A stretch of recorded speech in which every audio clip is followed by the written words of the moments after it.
I'm 78 years old. I live completely alone, and I'm about to tell you something that will make you question everything you believe about loneliness.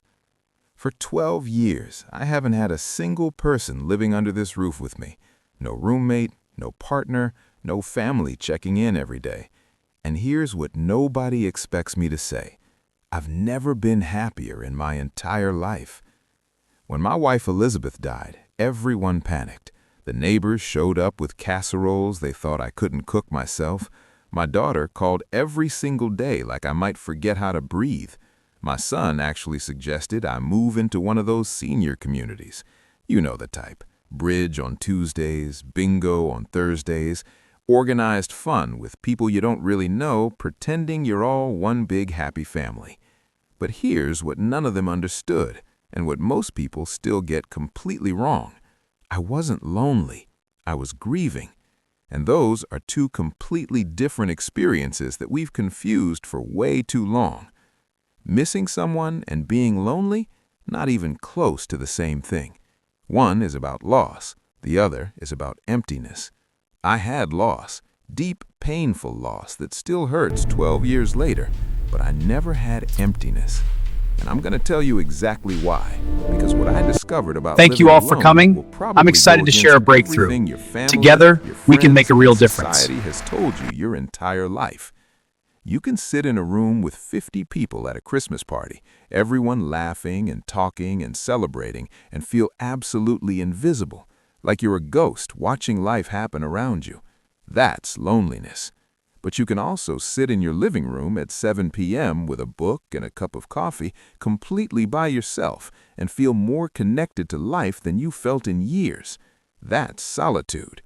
And if you don't understand the difference between those two, you're going to spend your entire life either afraid of being alone or forcing yourself into situations that make you miserable. So in the next few minutes, I'm going to share 5 specific things I figured out over 12 years that made the difference between living alone and feeling alone.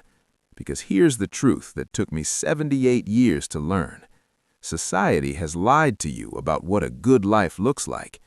They told you that you need a house full of people, you need constant activity, you need to be busy, social, surrounded by noise and chaos and other humans to prove you're living right.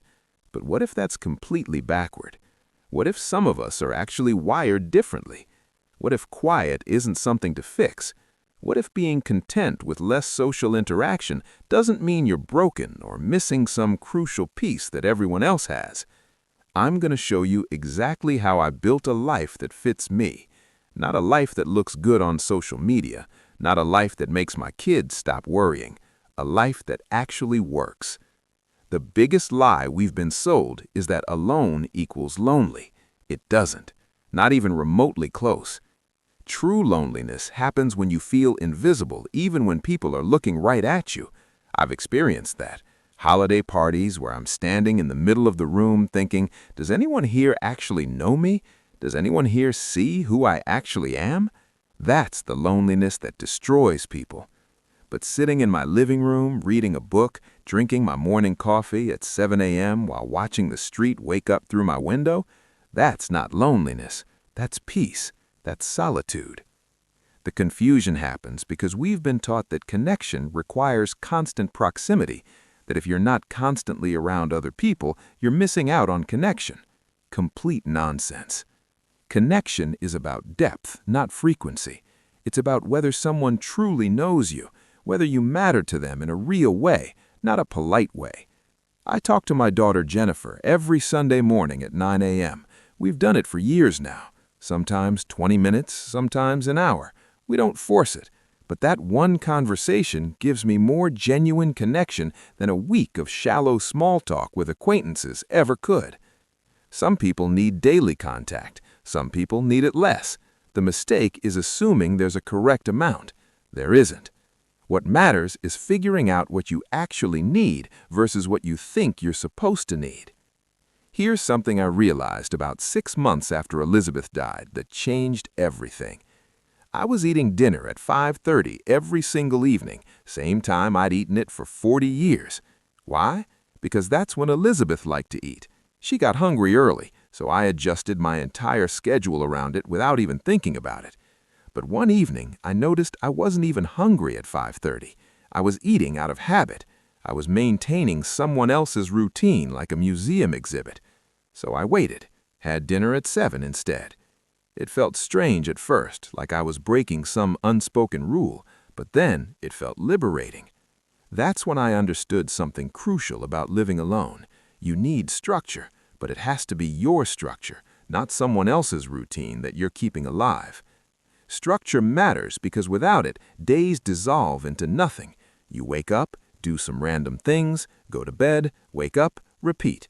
Everything blurs together into this undifferentiated mass of time where nothing feels distinct. That's when loneliness creeps in, not because you're alone, but because you're drifting. So I built my own rhythm. 7 in the morning, I'm up. First thing I do is make coffee in the same dark blue mug with a chip on the handle. I sit in the chair by the window and watch the street wake up. Joggers pass by, cars leave for work, the newspaper gets delivered. This probably sounds boring to you.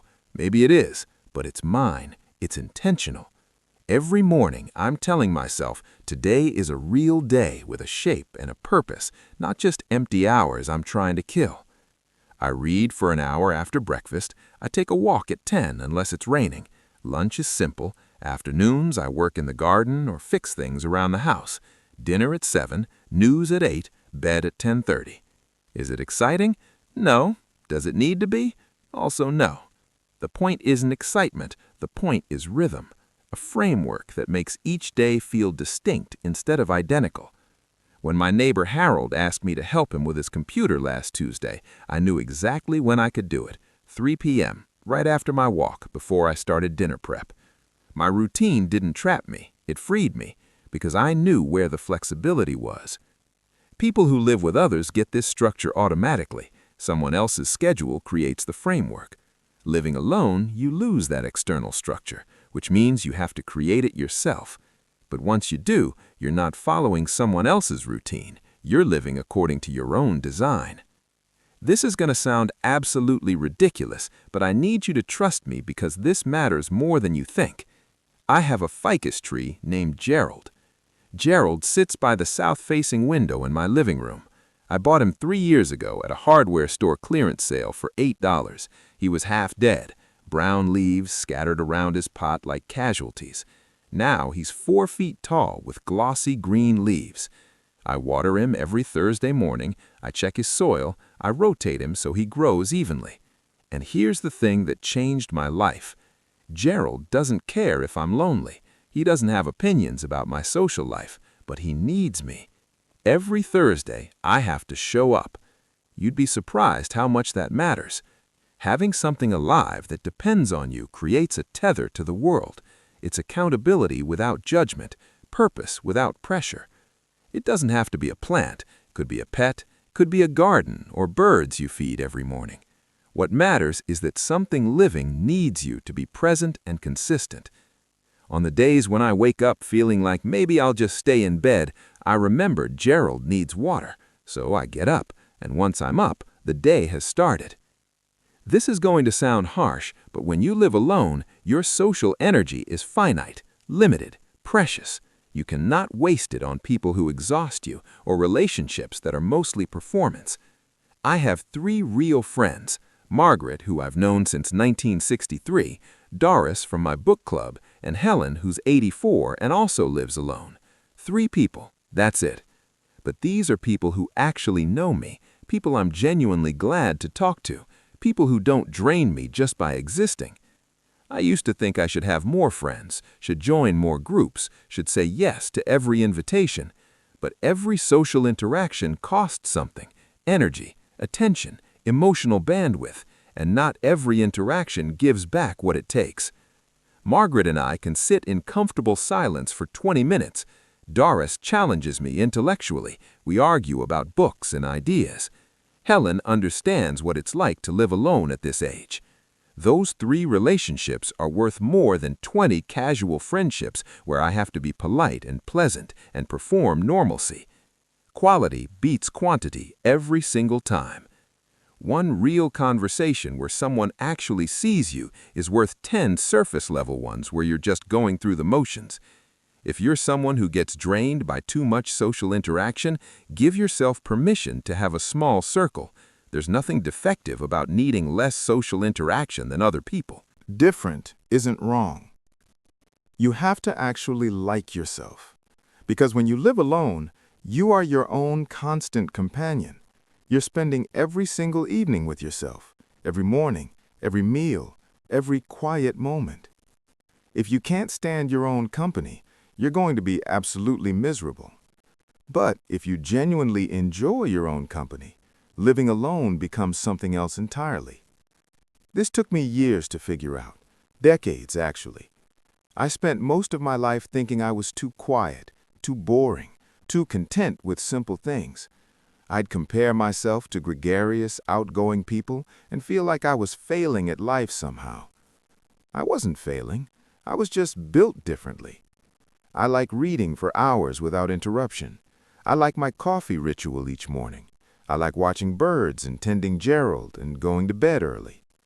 I don't like parties. I don't enjoy small talk. I don't want to be busy for the sake of appearing busy. And at 78 years old, I've finally stopped apologizing for any of that. If you're struggling with living alone, ask yourself this honest question. Are you struggling because you're actually lonely, or are you struggling because you think you should be lonely? Those are completely different problems. The first one needs more connection, real connection, with people who actually know you. The second one needs permission.